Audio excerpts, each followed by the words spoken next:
and a local Columbia charity has really been putting in the work trying to help feed those families who've been displaced. Building Better Communities is buying and delivering meals to residents who are spread across 11 hotels. Our Chris Joseph went along with them today. He did. So Chris, tell us more about how they had to mobilize, because this was not an easy task considering the families were placed at so many different hotels.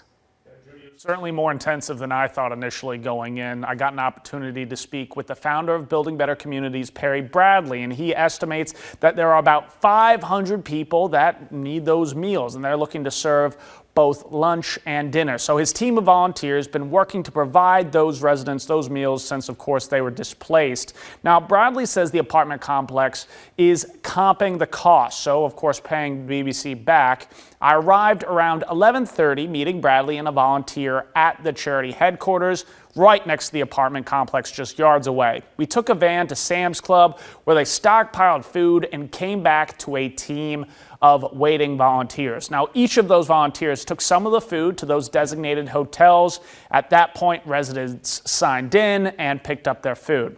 Now, I personally left after they stopped at 2 hotels, but they're starting the process all over again this evening for dinner meals. So I asked Bradley what the biggest challenge in this effort is. Resources. I'll be honest with you, the one thing I keep asking for, resources. If you get a picture right now, look at my gas hand. I fill up every day. My gas hand right now is almost like almost empty. We have to get gas when we go get food. Why do you keep doing it if it's expensive? Man, be honest with you, I think it's what God put me on this earth to do. And it's not like I have to do it by myself all the time. I have so much great support, but it's just challenging getting everybody to see. If we had everything, honestly, like the money up front, we wouldn't have to go get so desperate down to the wire. So if you want to help, you can deliver food, supplies, or of course financial aid to the Colony Apartments Community Room on Beltline Boulevard. That's where they're staging a lot of these resources.